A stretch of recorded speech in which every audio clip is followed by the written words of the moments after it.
running now, I believe. Okay, Jimmy Toscano. 6 o'clock. It's 6 o'clock somewhere. 6 o'clock. It's a little after 6. It took us a minute, but here we are. It's the NBA free agency show, brought to you by Manscaped. Jimmy Toscano's got his Celtics mug. This is my free agency cup. I drink it every free agency. You cold tonight, Jimmy? A little chilly here. Well, a little rule in my household: we don't turn the heat on until December, so we do what we can to save a little energy, save some money. So bundling up. We try to push it. Kids make it hard. That being said, I played golf today in November 20th. So it was nice out today. Life's not that bad. All right, so let's catch everybody up with where we're at. And again, this is a whole bunch of talk. This is not your typical NBA free agent window, because normally by now, everyone would have tampered the F out of everything and 50 guys would have signed already, and we don't have that right now. NBA was cracking down on the tampering. It's very possible that teams are – they may know – people may know things. We may know where people are – they might know it. They just can't say it yet. Now they can. Huh? They can, but if you say it at 6:01, you obviously tampered. So there could be a little games. There could be a little gamesmanship going on here. Normally, this stuff would just come fast and furious with press releases and everything. So right now, we're in a bit of a holding pattern. What we do know is Gordon Hayward is free to sign elsewhere, should he so choose, starting now. And we don't know exactly what's going on here. No, Goran Dragic just re-signed with the Heat, 2-year deal. Yeah. Stuff's coming in, stuff like that. Couple things can happen right now. Gordon Hayward is free to sign wherever. The problem is it doesn't appear that New York and Atlanta are actually places that either want him or he wants to go. And so everything we're hearing right now is those teams are focused on other players not named Gordon Hayward. So we're going to have to see what happens there. And really right now it appears that everything is leaning towards the Pacers we're dealing with right now. And we don't know exactly what that entails or if it can work, but we think that that's Gordon's preferred destination. And now there's reports from Gary Washburn that G-Dub. Is he still in the bubble? Is Gary still in the bubble? Yeah. G-Dub says it's on, and that the Pacers have offered Miles Turner and who? Doug McDermott. Dougie McBuckets? What does he do? He plays basketball still? Didn't he have the most Dougies, man? Didn't he have the most threes or something in college history? Something like that. College history. I would imagine Dougie McBuckets is he a part of the contract matching in some way, shape, or form? Yeah, so that's which means what? Hayward's getting a truckload of money or something? Apparently, what the Celtics want back in return, according to Wash, is Turner, Oladipo, and TJ Warren. So I mean, that's like they don't want all three. They don't want. That's like when you get one of those bad fantasy trades. You get mad at the person who sent it to you, so you counter by like asking for Yeah. Okay. I'll give you Sony Michel for Christian McCaffrey and DK Metcalf. You just get mad at them and you counter with something like that. That sounds like what the Celtics did here. Sometimes I'll get so mad where I'll just reject it, and I'm so mad I don't even text them like how mad I don't even want to pretend that that offer never happened. That's like how I. So Bobby, what are we seeing? What are we hearing right now? Well, the interesting thing to me now is when you look at that report that they're trying to bring back multiple players here, it's key that the Celtics have 2 roster spots open now after the Enes Kanter trade today. You also get a player exception out of that, so you can bring back a little more salary from Indiana, $5 million more than you would normally be able to because of the player exception that the Celtics get back for Enes Kanter here. Also talk of Aaron Baines' interest in Boston as well, now that you have a big man spot open back there. We know the Jason Tatum connection there. We know Baines' game well here. So that makes all the sense in the world as this stuff starts to come together. So the Doug McDermott one would be interesting because he makes $10 million a year. He signed for 2 years, including this year. So he would be a salary that would project to go into another trade in the future, a medium salary guy who can also produce off your bench. He had a good season last year with Indiana, sharpshooter, offensive engine, a bench scorer, as we've talked about here.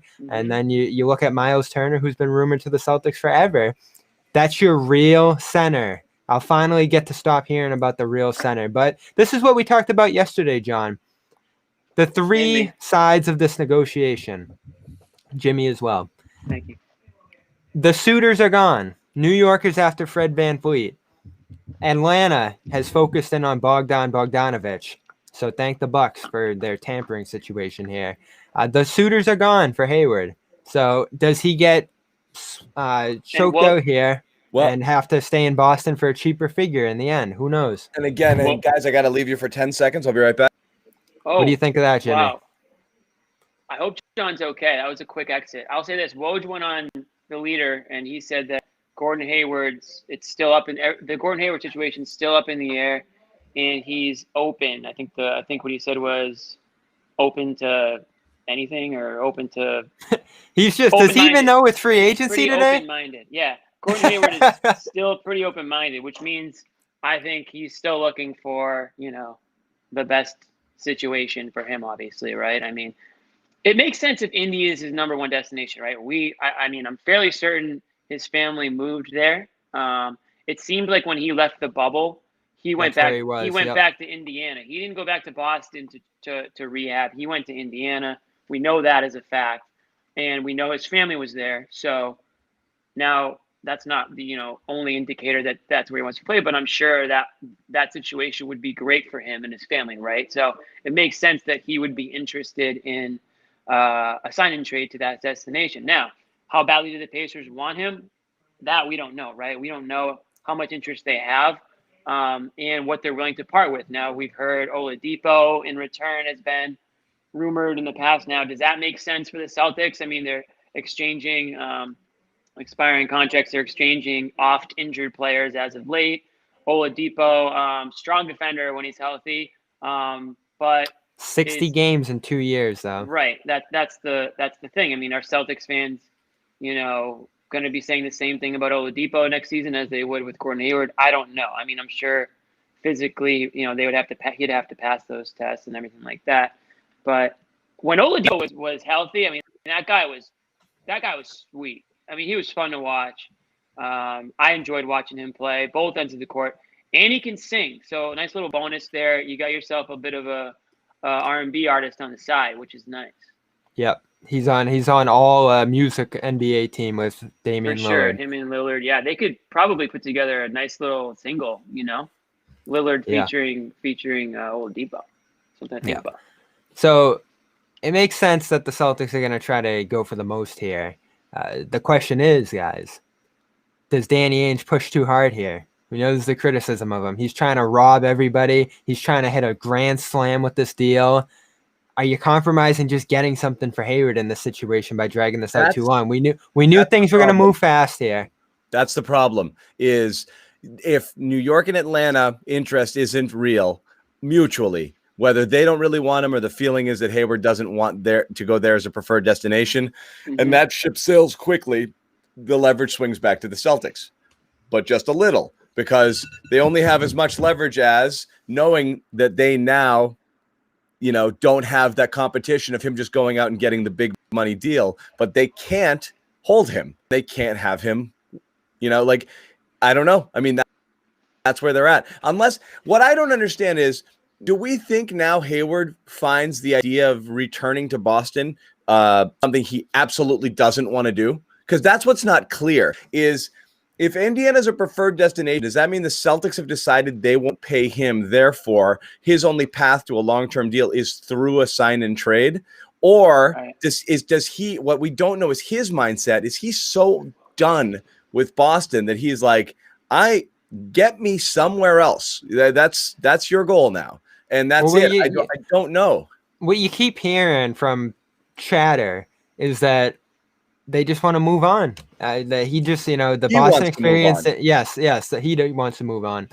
The Boston experience didn't go well overall. There's just been all this freak stuff to happen. So get a fresh start somewhere else. Yeah, too many Raptors fans here. Yeah. Well, Fred VanVleet, it appears, is the top guy on the market, judging from the interest so far, which I thought it was going to be Hayward. It's understandable why it's VanVleet, and it looks like that's what the Knicks cleared space for. Hayward does have other options out there. There's widespread interest in him that extends to Charlotte and Cleveland, two places he didn't particularly want to go. So there still are teams out there in terms of willingness to sign him that he could use as some leverage here. They're just not preferred destinations. I know the Cavaliers in particular really want him. So this could grind out past tonight for sure. There's a lot of layers here. Brian Windhorst was saying that the Pacers don't want to take on the salary outright. So does that make it easier to get Oladipo from them, given he's an expiring contract, given he's a $30 million player? The question there becomes, what do you give up if you're the Celtics to get to that salary? $60 million between two players. Are you trading Kemba Walker in that circumstance? Are you trading Marcus Smart? It's going to have to be one of those two guys. And this is a really interesting free. Again, we said this at the top of the show. This isn't like your regular start to free agency where it's bang, bang, bang, bang, bang, all the deals announced. I mean, Fred VanVleet, who's the top. Feet. That guy could not shoot. He had feet for hands in the playoffs. But go on. But if he's the top guy, which he appears to be, and the one who gets the most interest, he's the first domino that has to fall before any team starts giving money anywhere. And he's not even taking meetings until tomorrow. So that's interesting. Really? Is anybody thinking like, so I think, I mean, anybody now wondering whether they're going to go to bed, and Hayward's going to be somewhere else. Yeah. That's not going to happen. I mean, come on. Okay, this will be the clip you play over and over again when he does sign somewhere, obviously, just stick it to dunk on me. But it looks like that's not happening. It looks like it's going to take a few days for the top guys to land different places. There's a few that are going to get their quick deals. And again, you've got a couple now. But Hayward, like I said, if VanVleet's not going to do anything till tomorrow, I don't think Hayward's going anywhere. I think everyone's going to see if they get their top choices first, and then start moving. Unless you're certain you're not getting it. If Hayward's like your third choice and you know you're going to strike out on your first two, then maybe. But I mean, who else are we talking about here? I saw Charlotte mentioned as a third team. They've got to get down a little bit lower. They might be a mystery team that could jump in there. But who else? You're talking Portland. They had interest in him. That ship's probably sailed with the Enes Kanter trade that happened today. I always thought New Orleans would be Kanter or Gordon. I'm going Kanter every time. Yeah. I love that. Thing, so. We gotta say goodbye to Kanter later. Everybody does. Should we take a minute and give Kanter his due here? Why not? Let's do it now. 1 minute. Here's the thing, Bobby. I will say this. I think you kind of bailed on Kanter in the playoffs. I did. So did Brad. I know. Well, that's the thing. Not me. It's easy to just do whatever Brad wants. But me, on the other hand, I zig when they zag. And I was saying, how many times were we looking for a little bit of spark on offense, an offensive rebound maybe, and a putback? I thought that they should have went to Kanter a lot more than they did. I thought Brad would – remember how, like, one game Kanter would play, one game Rob would play. It was like back and forth. It was like it felt like he was throwing stuff at the wall, the same but would stick. And I don't think he really stuck with one or the other long enough for them to get in any sort of flow. And like I think that's difficult for a bench guy to not know at all, like if he's going to just be a DNP or if he's going to be called upon in the second quarter. And Kanter, I thought, was a guy that should have gotten more burn, should have gotten more of a chance to make an impact in the later stages of the playoffs when they needed something off the bench. They needed some sort of spark. Well, there was that one game against Miami, remember, where he had a good first half. Second half, there was that one. That's your thing. Your pick and roll defense. That 90-second stretch. I think it was even less than that in the second half of one of those games. He was in. There was one sequence where Dragic just blew by him. Speaking of Dragic, and that was it. Brad pulled him right out. So definitely not shocking. Not shocking to see him leaving the team, but I don't want to rip him. I think he was a huge part in restoring the locker room this year. He had a great regular season. He was excellent against Philadelphia in the first round, which mattered. So you got what you got out of him for $5 million. It was a good signing. Are you kidding? It was great. Yeah. He was great. It was great, but why are they so quick to dump him then? Do many you want picks. it? Do you want a guy that can't but play for a whole series? first of all, I think he could have played. That's my point. My second point is this: we already know they're weak at the center position, so now they're theoretically weaker. They are not stronger than they were before they trade. I mean, there's someone has to join this roster that can play center besides Daniel Tice and Willie maybe Cauley Rob Stein. Williams. Willie Cauley Stein is my guy. Everybody knows that. I'm waiting for that news to break that the Celtics have signed Willie Cauley Stein to a 1-year prove it deal. That's what I'm waiting for, but it hasn't happened yet. Are we done talking about Cantor? We lost we're done. We lost all our viewers. No, we didn't. I think Celtics fans needed to hear a little Cantor. I mean, that's the last time. That's the last time we're going to talk about Cantor. I mean, I would imagine until the video tribute game. So let's get back to this Indiana conversation. Do you is it worth holding out here for TJ Warren and Victor Oladipo? Those two guys that you really dig your feet in for here. No. There you have it. It's just let's not be stupid, you know? I get it. You're trying to shoot for the moon here. If Oladipo can rekindle something. Here's the question. If Danny's hung up on Warren or something, we've mentioned this name before, and again, I'm not saying he should be traded, but is there, okay, John, Bobby, I'll ask you, is there a situation where Marcus Smart is involved in talks if, in fact, Danny is, I mean, obviously trading Marcus Smart and Gordon Hayward would be, I mean, the money there would be unbelievable, but we're hearing names like Warren, we're hearing names like Oladipo. I mean, would something like that need to happen for him to even get them to talk about Warren? Salary's gonna have to get there. That's the first hurdle.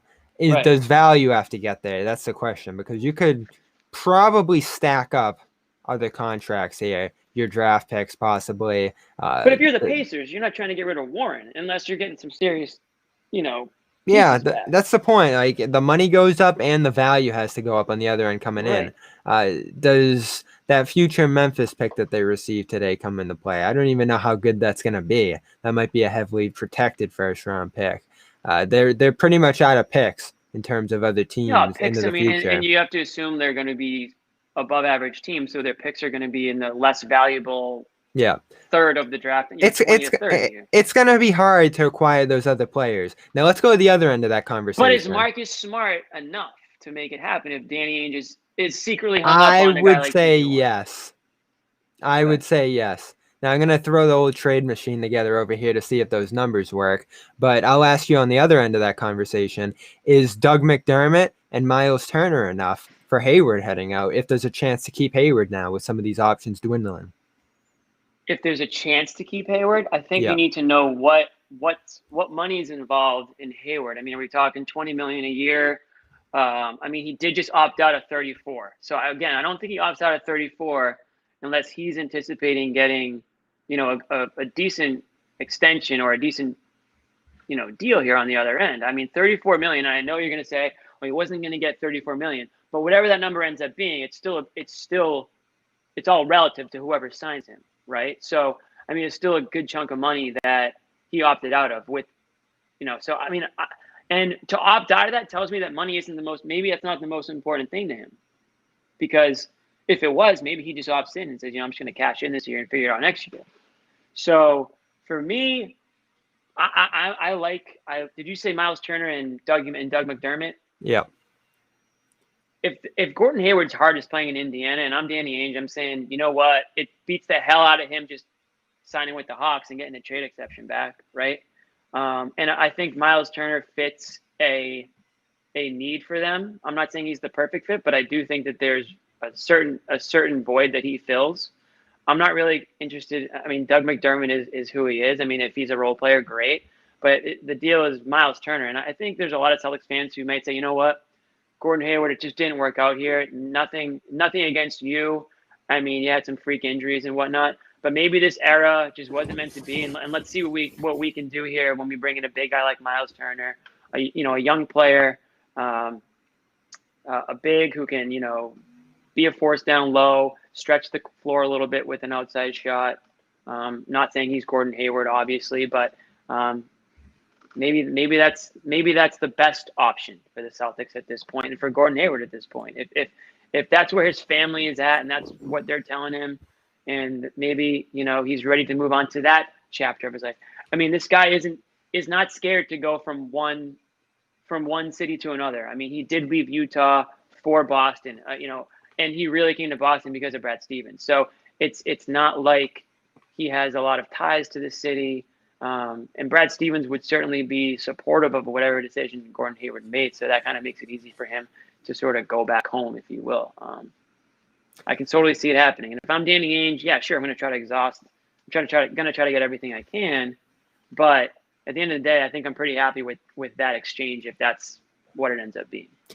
Well, what's the Twitter line saying? Because we looked into that yesterday. What are the commenters saying? What are the commenters saying? Well, that's for you. I'm locked into Twitter. I can't see 'em. You lock. Well, they're talking about DeMarcus Cousins, so that's good.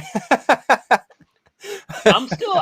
Listen, listen. If you're the Celtics, you don't have the luxury of laughing at DeMarcus Cousins. You just don't, because you look at your roster and you say, yeah, DeMarcus Cousins, in the right frame of Would mind. you rather be giving the Cousin money? John's gonna hate that we're talking about this. Would you rather be giving minutes to Cousins or to Rob Williams? I need to see what Cousins is. Cousins' talent is light years ahead of Rob Williams right now. So if the Celtics are trying to win now, yeah, give it to Cousins. I would say I haven't was. seen him play in so long. I would say was, not is. We don't even know what he's going to look like. I mean, honestly, Rob Williams might be a great player in this league someday, but we know that he's not there yet. I think he can come in and give you 8 minutes here and there, and he can go up and become Lob Williams. But you can't tell me that DeMarcus Cousins, if he can stay healthy and keep his head in the game, that he can't be effective on whatever team he ends up being on. You just can't tell me that. Until I'm proven wrong, I'm going to believe that. All right, my God, it's been so hard to listen to this. Put us back on track, John. Oh my God, no, it's really more a matter of like, true. Get DeMarcus Cousins out. Hey, it's the commenters. We gotta interact. DeMarcus Cousins. No, they did down there. Don't blame them either, no, guys. We're talking about that wasn't what we were talking Think for yourselves. about. Okay. The Lakers have added Wesley Matthews. That Lakers team gets Isn't a it little amazing? more power. I like Wesley Matthews. When man. free He's agency, tough. when we were doing free agency previews a month or so ago, and we're like, I threw out Rondo, and like, that's who I want, thinking like Celtics was sneaky, get in under the radar and bring him in here, right. and he's like one of the top 3 most coveted free agents out there right now. It's unreal. Yeah. But John, when you said that, I was like fully on board with Rondo. Yeah, absolutely. Being like that would have been perfect, but it's not going to. I'm thrilled. The Lakers losing him's a real deal loss. Miles Leonard's lose David getting Bradley as well. Miles Leonard's getting $9 million per. That's a chunk of change. Hey, that's what you can do if you're trying to kick back. Is that multiple years? No, that's nine starting around $9 million is what Tim Reynolds reports. Is it a multi-year deal? I would, yeah. I mean, if it's starting around $9 million, I imagine. Yeah, I haven't seen the report on the full deal, but yeah, we'll see so Serge Ibaka had an interesting tweet today too. Him on the jet flying around. Where am I going to go next? I thought a lot of people. To the Heat, by the way. The Heat Wesley Matthews just left. recently. Yes. Lakers. So, yeah. So there you go. There's a big piece to Giannis. Team that's moved on. I mean, at this point, are we just loading up for Giannis? Who, the Celtics? Yeah, let's just do it. No, you're not going to get. They'll just get spurned. Well, that's another. Giannis goes to the Heat. That's another reason you get in on medium-sized salaries, to give yourself a chance to get in on deals like that. They never really had a chance to do anything this offseason in terms of the bigger stuff because they couldn't pile up salaries. Now I'm doing the trade machine here, and I'm trying to stack this stuff up for Oladipo. It's tough. You got to get Marcus Smart in there, one of those important guys. And every time you hit the table, those guys become the center of conversation. I got my French press here. I'm gonna have a coffee. Okay, we could be up all night with this. Okay, we could be up all night. Jimmy's excited. We're camping out for Gordon Hayward. I'm making a coffee. That's for sure. Let's get. I'm gonna say this. Let's give it a crack. Myers Leonard gets a 2-year, $20 million deal reportedly, right? And the Celtics just traded away Enes Kanter, who was just going to make $5 million next year. I mean, there's a reason they traded him, Jimmy. They're trying to get 3 people back. They need the roster spots. They got drafted. What did we talk about last night? They need the roster spots, dude. They just picked up Shemi's deal. They just he'll be gone tomorrow. I mean, Tremont Waters, Taco Fall. You pick him up to trade him. Yeah, I know. I get that, but why is Bobby is using that like, oh, they need roster spots. They got to trade Kanter, but okay, like I get they need roster spots, but like they also need guys who are taller than 6'6". Like I don't know. They're going to address center. 2 people in the Gordon Hayward trade. You're going to have to trade Hayward and a whole bunch of others to make the numbers work. I think that's part of the thinking, like, so you could end up shipping, correct me if I'm wrong, Bobby, you could end up shipping 6 for 2 here, Possibly. But what does that have to do with my point of this is that you're giving away Kanter, who's on a 1-year, $5 million deal. Yeah, I think you're right, John. I'm not saying he's worth more, but I'm just saying like maybe the market is dictating that that's not. Maybe I don't know. The Celtics also gave away Aaron Baines. Did you want to keep Kanter that bad? Someone else was texting me earlier too, freaking out about the Kanter trade. I'm like, really? Like, what was so good? I'm not freaking out about it, but I just feel like if they signed Baines, will you be okay about it? Yes. All right, so there we go. I think they're going to address that center position. Another interesting thing today we heard about from the Pistons camp, Duncan Smith there, who covers the team pretty extensively, is the possibility of a trade for Christian Wood, sign and trade for Christian Wood. I'm not deep enough into the cap, actually, to know if you can do 2 sign and trades in 1 year. There is that hard cap that comes into play when you do a sign and trade. So the Celtics can't pass $139 million in salary this year, which I find interesting too. Do you have to unload Kemba in that circumstance? So again, there's some interesting questions here. If you're going to do Oladipo and Miles Turner, you're bringing in about $39 million there, and you're at about, you're right along that tax line there that you can't pass. So a significant salary might have to go out to Indiana for Victor Oladipo. Is it worth it? He's expiring. He's hurt. John doesn't think so. I get the risk. If he can regain his form, become that centerpiece at the guard spot. He's longer than Kemba. He's a defensive for whom guard. Victor Oladipo. I am all in to roll the dice on an Oladipo resurgence. But again, you probably have to look to move Kemba if that's the case. I think you do. Right. And if that's fine, I would roll the dice there. I would. And again, maybe it's not the right play, but Oladipo, we haven't seen him come back from the injury, and it is concerning. But man, was he good before that. He was so damn good, and great defender. Great athlete, tenacious, good guy. I mean, there's so many things to like about Oladipo. I love Oladipo. Good guy. I mean, yeah. Kemba's a good guy too. No. I mean, Kemba's the best guy. Kemba's the best guy. He's the best guy. Listen. This is the problem I have with the Celtics right now. In the last few years, they've got free agents who everyone gets hung up on leaving.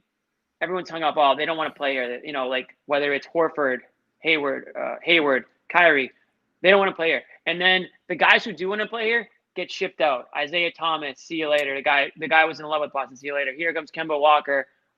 Never said a bad thing. Overrated. But like it's just so typical, I guess. Like I mean, I'm anti-trade Kemba, but at the same time, like I'm not just gonna manage. I'm not trying to manage in that direction too. I think the biggest argument for trading Kemba is he's hurt, and then you're trading for a guy who's hurt. It's kind of a tough sell. He's better defensively, but he's much worse offensively. I take the better offensive player in today's league. It's a good idea. And again, we get back to that point. Are you hanging up this conversation, possibly losing it because you're pushing for too much here? Look, I don't think so. Danny Ainge isn't an idiot. Yeah. I mean, he knows what he's doing. Yeah, but he's not an idiot. However, Jimmy, again, this is the thing that got me so fired up yesterday. I'm not mad at Gordon. Yeah, if he's not happy, or he thinks he can get more money, go. That's fine. Right. Well, I'm angry that the Celtics could potentially, in back-to-back years, lose Kyrie's salary and Gordon's salary with nothing in return is fireable, okay? That's a disaster. That is GM jail right there. That is an absolute abomination. You cannot but do yeah, that. on gotta, paper, you yes. gotta be out ahead of it and recognize it may not happen. You can't keep going into off seasons and say, roll the dice. We got a good culture here. Everybody likes Brad. We'll be back. Look at us. We're young and on the move. Bullshit. Losing Kyrie and then 1 year later you lose Gordon for nothing. That's fireable. Okay. That is bad roster management. Without knowing like the backstory on either of those players, sure, you can make that argument. Like if you're just an analytically speaking, like, okay, yes, that's fireable. You lost this production and you got nothing back for it, sure. But when you actually consider the fact that Kyrie Irving is like on planet Pluto and nobody really, I thought it's not a planet. They're thinking of making it a planet again. Maybe it is. Maybe it is. No, it was declassified, and now it's being debated again. There's actually some Pluto may regain its planet status. I think you have to get it back so you can go home. I think you have to get it back so you can say planet Pluto. Let's get Kyrie's take on Pluto. We already got his take on Earth, but my point is, I don't blame Danny Ainge completely because even he didn't know how nutty Kyrie Irving was. I think when he traded for him, I mean, he had the opportunity.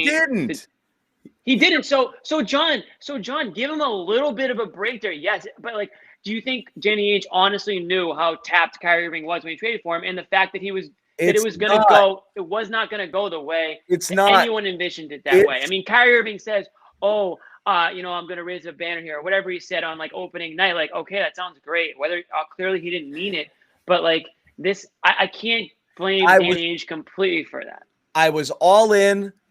For trading for Kyrie. Jimmy, you and I knew it, and what do we know? I mean, I get it. We're not. Of course.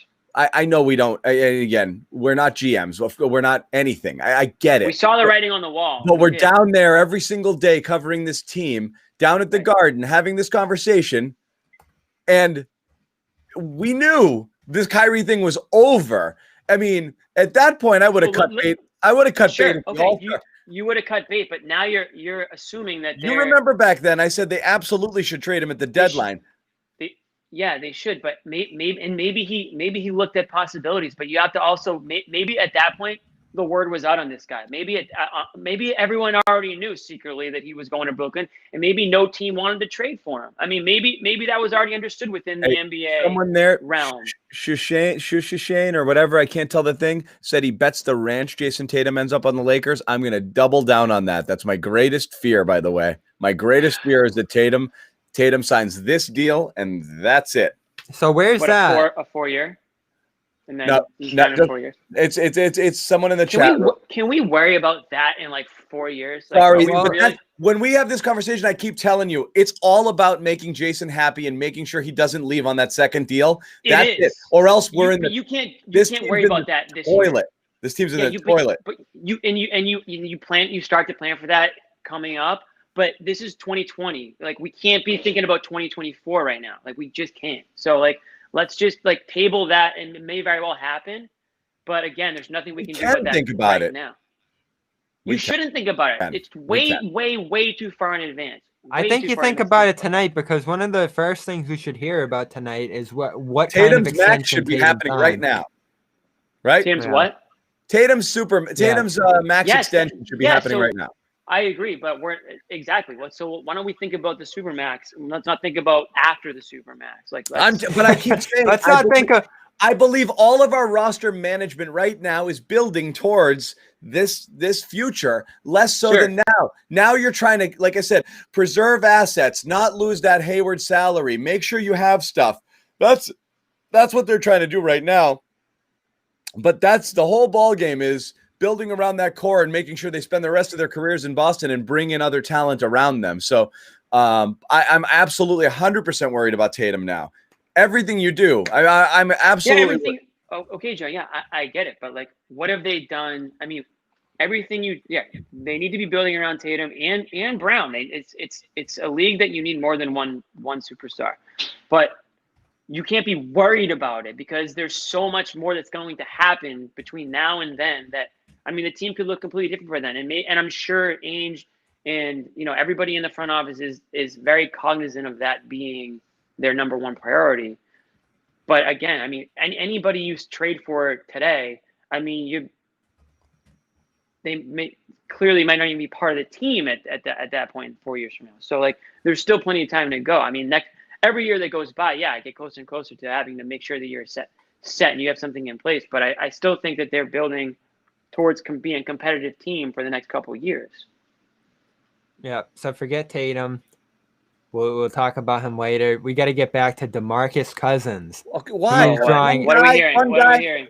One guy 8,000 comments ago said something about it. No, Woj just tweeted, DeMarcus Cousins is receiving considerable attention from NBA teams. Of course he is. So you're in on him, Jimmy. Yes, until he proves that he can't play in the NBA anymore. Why wouldn't you be Bobby? in on him? That's fake news. Bobby, to overstate his point, used serious attention, and all it said was some early attention. Oh, never mind. Okay, that's fake news. But I'll counter you with this: if you're getting attention at 6 o'clock, serious if has people two are different calling you at meanings. 6 o'clock, then I mean that's serious. Like there's a different form of serious. Serious is not in this tweet. No, it's not. Serious can mean exist. Okay, and John. Serious Okay, can mean John. intense. It's just attention. There's two tones. But this guy wants to pick. But the word serious is not included in Wojnarowski's tweet. It's not included in the tweet.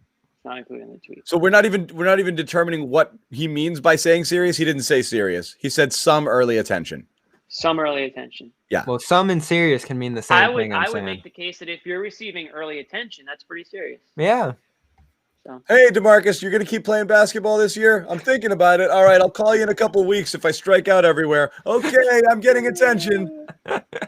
Now that's serious. Anything on Willie Cauley-Stein, Bob? Anything? He has not crossed my timeline. Huh. That's weird. Okay. I guess we'll wait and see. Wow, this is not the show we expected, huh? I'm glad glad when I knew we were going to do something, but I knew there wouldn't be fireworks. It's a different year, you know? I mean, listen, what we didn't know yesterday, we do know today is that the Pacers are serious about Gordon Hayward. We didn't know that yesterday.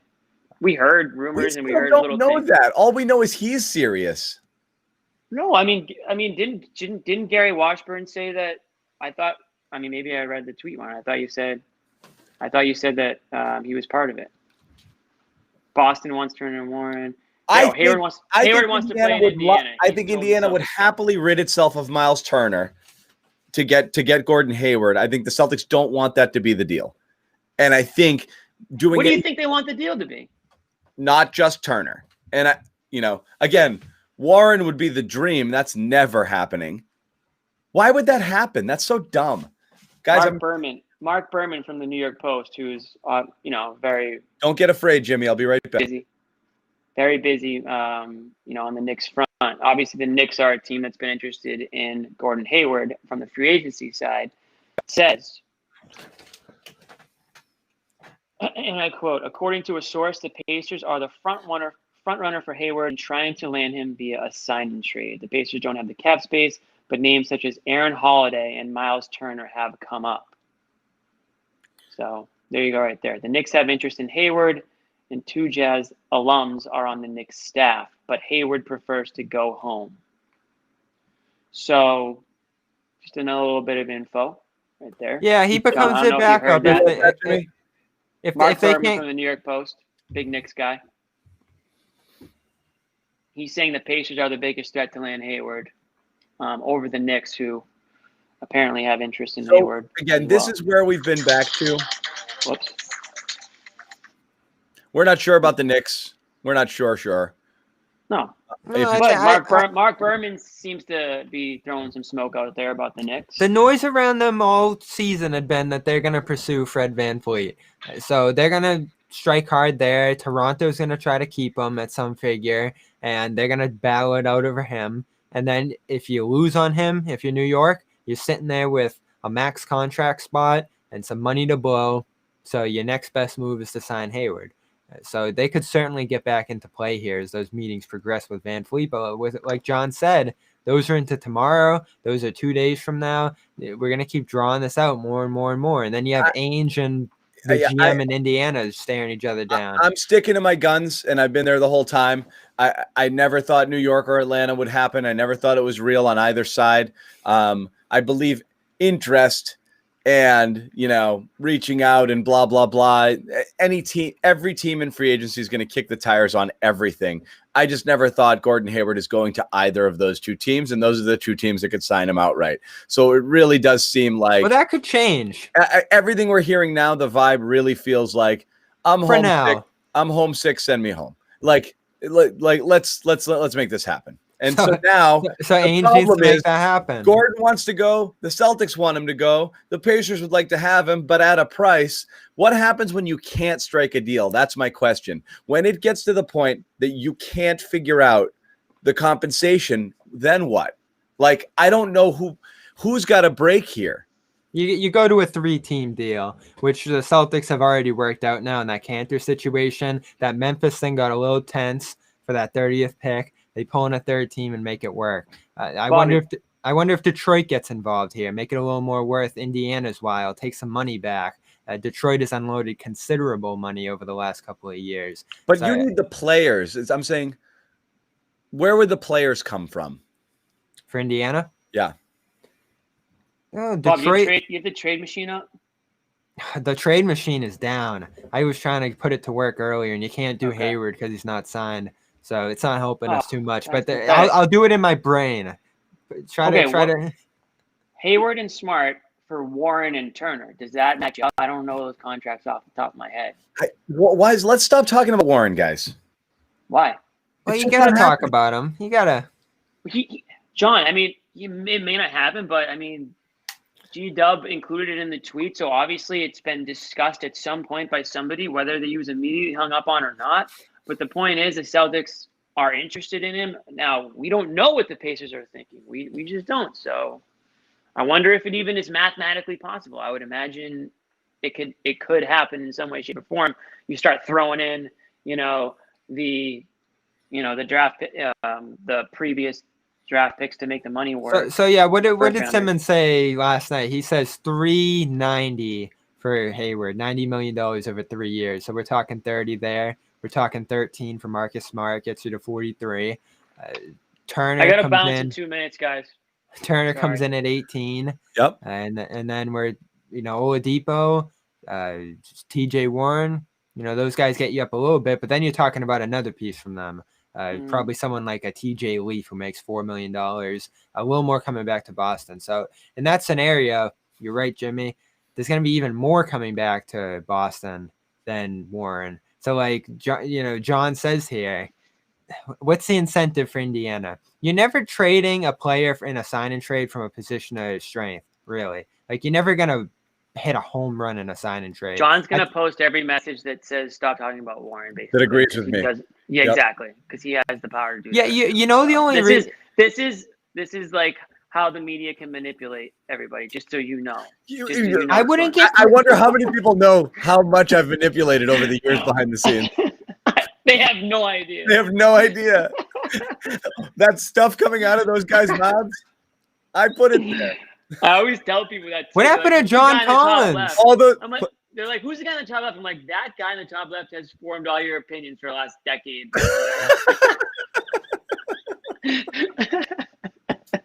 Nobody knows. That's all right. Yeah, that's okay. They will. All right. Before you go, Jimmy, you like Miles Turner? I feel like you're about to trap me, but yes, I do like Miles Turner. All right. I hope you guys do. Because I think people have put this idea of Miles Turner in their head. Then he's going to come here. He's going to play. And I just hope you guys like him. Okay, Bobby, but hear me out. Are you mad at us, Bobby? Bobby is disappointed. I think he's disappointed. No, this is better than where we were yesterday. I'm not choosing Miles Turner out of 100 players at his position. I'm choosing Miles Turner out of like the only option it seems to be. As like, if you're not going to get a Gordon Hayward, then yeah, give me Miles Turner. He fills somewhat of a need. He's young enough and maybe Brett Stevens can, improve upon whatever he's good at. Maybe he can make him great, right? Maybe a change of scenery is good. A change of culture is good. And I yeah, think I'm there's not a going to. chance. So when you ask me that question, that's a little bit of a loaded question. I think if the Celtics aren't choosing between 50 guys who are, in the bucket, it's like Miles Turner or a trade exception, then yeah, give me Miles Turner. Oh Absolutely. yeah, that's why I'm not crying today like I was yesterday. I'm feeling pretty good about a return of that caliber from Indiana. I'm just saying, I think some people have started talking about Turner and they've been imagining the likes of Anthony Davis and the DeMarcus Cousins you're imagining, and just these all enveloping centers. He has some issues in his game, and they're gonna have to work him out. And I think there's a chance that Stevens could take greater advantage of him than Nate McMillan did there in Indiana. They were running a 2 big man system. Stevens will put the ball in his hands more, allow him to run the offense a little bit, and put shooters and spacing around him, which could do him well. There's a ton of talent there. It's just I haven't been totally impressed with his Indiana games. And I was up watching him at 5 a.m. when Okay, Team USA was playing. And why don't you like Turner? it's Team USA. I got very locked into that team Team with Marcus USA. Smart. Oh Oh, my God, you're really gonna go with Team USA? I am. People, They were then they were then so do you want to disappointing. trade? You want to trade Paul Pierce too? Back in the day when Team USA was the When biggest they failure. finished sixth, Yeah. Did you want to trade Paul Pierce? Hey, I was like 6. I did. I don't know. thought he was a loser. Shocking. So Bobby, go on. the biggest issue with Turner, and this is what's going to drive people with crazy, is he likes to float on the perimeter, shoot jump shots, spot up. NBA. Well, you're drafting this guy. You're trading for this guy rather to be an interior force, an interior presence, and he's not always going to do that. Daniel Tice, luckily you'll still have him, so you'll have the option to play both of those guys, but could end up being the better team defender of those two in Boston's system. At least an offensive player the way they want to play. Now, Boston has done a pick and pop offense with Al Horford. It would probably be similar to that, but this guy's a little worse of a shooter than Al Horford was. But Bob, the last X amount of years, find me. I mean, you can go back to like Kendrick Perkins. Does they really have a guy that's like playing significant minutes? It's just a straight up banger down low. I mean, not really. I mean, you want to get Andre Drummond? Is that what you want? No. Exactly. You'd be better off with Turner. Look, Exactly. defensively, he helps you, and he can be the lone big on the floor and be absolutely fine. The talent is through the roof, and he likes. And you're right. He likes the jumper. He likes to stretch it. He likes to play in that stretch 4-ish sort of role. He likes to handle the ball, and he likes to handle the ball. And again, that's a modern big, but he can anchor your defense. From the center position as the lone big on the floor, and you'll be fine there, and you're not going to get murdered, okay? Right. Like they did it sometimes. And all credit to Daniel Tice and the season he had, and we all love him. But that combo I actually like a lot, Bobby. You lose something for sure. And again, it'd just be a different story if they'd hit with a draft pick, and if they had a hero or somebody else in there to create more offense that you'd lose with Gordon being gone. But I think Turner could fit on this team. I don't think it's a disaster. No, it's not Agreed. a disaster at all. I'm just saying there's concerns. There's going to be frustrations as he breaks into the team because he is a enormously talented player. And this is why I'm okay with this deal, because he has the potential to be phenomenal. He's signed through 2023, so there's security there. And he would have value in another ensuing trade one day if you eventually want to move on from him as a powerful chip there. He's a good fit. I think he's tradable for sure. Yeah. I think we just flipped Bobby. I just watched us flip Bobby. That was awesome. I'm going to leave on that note. And if anything happens in the next few hours, maybe I'll pop. We're going to wrap it up too in a couple of minutes. Jimmy, any final thoughts before you press goodbye? Final thoughts is I'm in a better place mentally than I was yesterday, knowing that Gordon Hayward didn't just immediately sign with like the Hawks, which is I think a percentage of me thought that may be the case. So it sounds like there's a better chance that the Celtics at least get something out of this than yesterday. What did we say yesterday? Calm down. Everybody yesterday thought it was the end of the world. Right. I mean, it sounds like it. Who knows? I mean, the Knicks are still in play, but I don't think it's a great fit. It's the end of the world if you believe the smoke, and that was the thing. Right. You had Atlanta and New York, and again, if somebody kept saying that's bullshit, don't freak out. That was John. Give it to him. The fear again is that Danny overplays his hand and he walks for nothing, and that's always been the thing. Entering this point, not having resolved it prior to, opens up a doomsday scenario. That's why that's why I was fired up yesterday, is because you should have figured it out already. And you've had time, figure out your sign. And I know the league screwed them with this, when can I do business sort of timetable with everything. It made it harder. And the fact that he couldn't gauge his market, so it was hard for Gordon to make a decision on his own. But that's what I was annoyed with, is you've opened up the possibility of losing him for nothing, which is unacceptable. It's unacceptable. And so I'm with you, Jimmy. I feel that's less likely to happen. But again, if Danny's just sitting there and saying, no, I'm not budging, and then Indiana's like, forget it, dude. You know what's going to happen? We're going to look around. You're going to go to bed, and Miles Turner's going to have been traded to somebody else tomorrow, and you're going to be like, oh, shit, because then that deal is gone.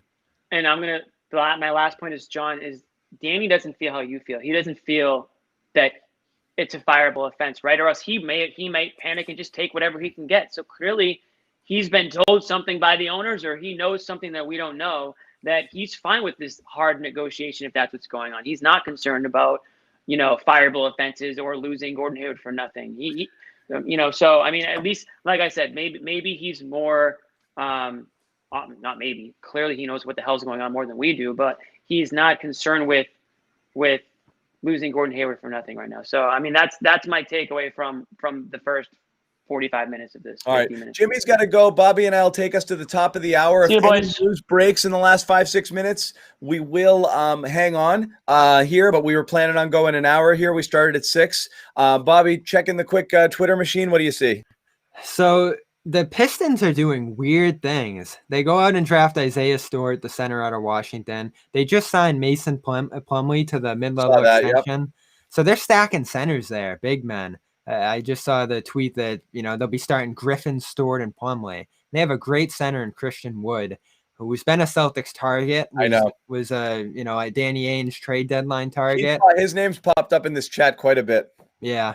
There's noise around him right now. Like I said, Duncan Smith wrote that piece about a sign and trade earlier. You can do multiple sign and trades. So this is my last question that we'll hit on before we get out of here. So let's say they do the McDermott Turner trade, Indiana and Boston. All of a sudden, you're looking decent at center.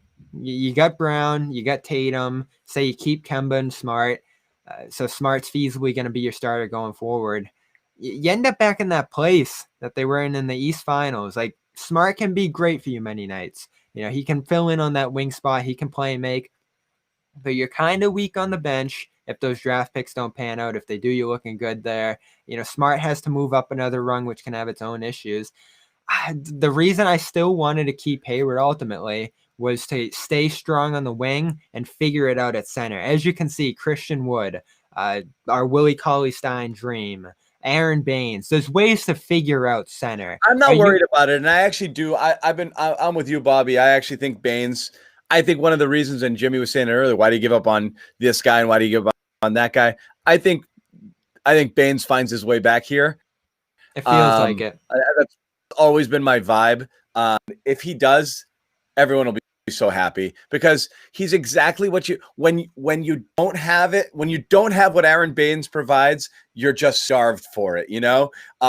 When you face that team that's got that dominant big and you're getting eaten alive, and then Baines comes in and just wears the guy down, eats a kick to the nuts. Oh God, it's so great. I remember, this is a small thing, but I remember a couple of years ago when Howard came in here one time, and he was Dwight Howard. And he was really active early in the game, and he was going at Baines, but he just kept slamming into him in the post, and he just running into him, and it's just like waves splashing against a rock. And after like a quarter and a half, he was like, I don't want to do this at all anymore. And he literally disappeared. Like, that's the effect he has on you. He's so difficult to play against because he's so strong that he really, really, really makes you work for it. That even if you're successful, guy gets posterized more than anybody in the history of the NBA, but you have to work so hard against him as a big, it eventually just wears you down. And he's talk about that. You talk about satisfying Tatum too. There seemed to be a real relationship Yeah,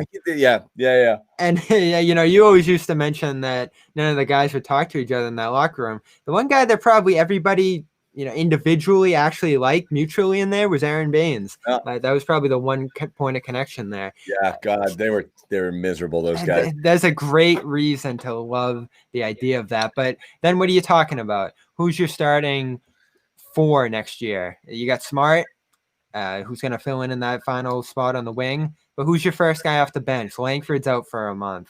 Naismith, is he ready to go in 30 days? No, you've got problems, and this is again where you Doug McDermott, I guess. This is again where you see what comes back and what's playable here, and again, this is my point. You got Tice, Turner, Baines, Rob Williams, but what do you have on there? Like, this is still a wing-oriented team, and you're going to stack up all that at center. Now, again, it's assets, so you can flip those for other stuff going forward if you feel you have a need there later. But I've always felt going into this market, and the reason I didn't love that Turner trade before we were talking about getting nothing for him, now this looks pretty good relative to that, is there's so many ways to address the center position. Cody Zeller, Cauley Stein, just like a million different guys who can be good backups. Hell, they just got a great season out of Enes Kanter for $5 million, and your return's going to be a good center in Miles Turner. Could he become great with the Celtics? Certainly, but he's a good center right now, and that's it. It's a good return relative to what we've been thinking the last couple of days, but he's still a significantly worse player than Gordon Hayward. Who, Turner? Yep. There's no question about it. But again, it's not, you can't look at it in a 1-for-1 situation. But that's what it is at the end of the day. But it's not, because you're looking at this goes back to our best 5 argument from the season, not argument, but every time they played their best 5, which on paper is as good a 5 as anybody could put forth in the league, they sucked. Fair point. It didn't work. So what you have is, what you're creating is bench depth with a guy like Gordon, as opposed to a guy playing 35 first unit minutes when you really need it, and then in the playoffs being able to run that out there and be overall a more formidable team. So that's what you have there. More so if you switch out Hayward, and again, you always have at the end of the day, you're going to have more Tatum and more Brown. I mean, how many times during the playoffs were we saying, my goodness, what Jalen's just standing there and no one will give him the ball? Like, at some point you just have to hand the keys over to these guys and get the F out of the way. It's so, I mean, it's getting ridiculous that, like, we still have to beg for Jaylen Brown to get shot opportunities in a game. You make a fair point. If I'll say that you can't replace Hayward. Hayward has a skill set that's hard to find. That, okay, a 6'8" guy who can handle the ball, pass, do all of these things. You dream for guys like that, but you got 2, okay. And so it's great to have a third, but I'm not going to call it a luxury. But you're not looking for a straight 1-for-1 swap, because you can't find a player of his caliber. You find something else. I'm going to go back to, like, anyone who's seen the movie Moneyball, okay? The philosophy when they lose Jason Giambi and Brad Pitt's sitting in the room and he's saying, these 3 guys will make up for the OPS of Giambi and Damon. Okay, I'm going to get there a different way, and the Celtics are going to have to get to where they want to go a different path, and they still might be able to get there. So that's my thinking. Hey, if you come out of this trade and make Turner a better player in the Brad Stevens system, and you get the most out of McDermott as that 4th wing, maybe you're not looking so bad there. I'm hung up on this thing that we feel differently about, that we're never going to get an answer to. Ultimately, it looks like, would this team be a championship team with its 3 core pieces and Gordon Hayward healthy? I think you're yes, but you'll never get an answer to that. Maybe you never would have. Bummer. It's a bummer that this is the saddest thing as a Celtics fan, is when you had Kyrie, Hayward, and these kids. 2018 was the year, and that season went to shit like that, and then you see these guys developed to another level the year later, and Gordon Hayward is playing healthy, is playing at his best, and you're looking at this team in February and thinking, like, who's better than them? You know, like even in the first 8 games of the bubble, like they Oh, had my that. Who's the bad loss to? Milwaukee, and then they rip off a couple of games there. They only lose no, to Milwaukee was close. They lost to Miami, yeah, as well. yeah. But every other game they're ripping.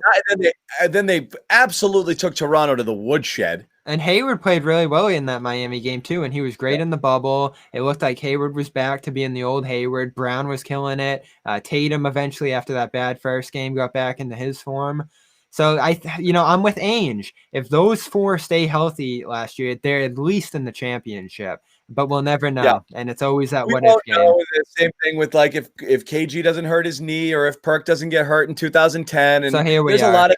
But yeah, look you at know it. what? You know the point I like as we wrap this up. And if Jim Rice doesn't get hit by a pitch and break his wrist in 75, we can do this for the rest of our lives. Okay. The older you are, like me, you could go forever and say, what if. But at the end of the day, this is what we got now. Hayward wants to leave, and that's that.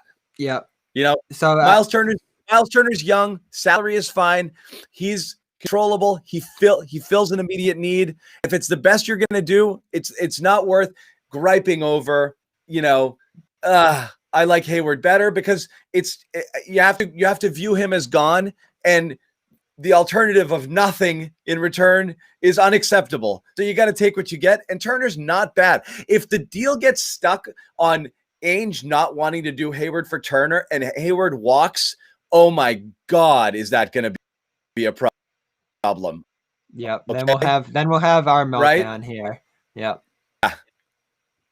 So that's where we're at. Anyway, guys, thank you again for joining. I'll let everybody know once again our sponsor here is Manscaped. Nice enough to sponsor us, allows us to bring this content for free. We're going to keep doing it. We'll do this every time there are updates. We're going to do it throughout the season for pregame, postgame. We'll be here. Oh, man, the Pistons just signed another center. Did they? Julio Okafor. Wow. Whatever. Weird. So, and guys, if there's a massive Celtics news, we'll pop back on here tonight. Okay. So, if you want to be part of it, and it's been awesome the last few days having all of you on board, please subscribe. You'll get notifications. Our subscriptions have been going through the roof here. And that makes a huge difference because you're going to get notified right away. Turn on your notifications. And if we go live, if something happens, we'll go live. We'll talk about it. We'll check out your comments, your chats. We'll answer questions, all that. We might have Josue Pavone on later as well, and other cast of characters as well. So until then, again, Manscaped, 20% off, free shipping with the code GARDEN20 at manscaped.com. This is good good deals right now. This is good Christmas presents here. Black Friday from home. Yeah. So give it a shot here again, Manscaped.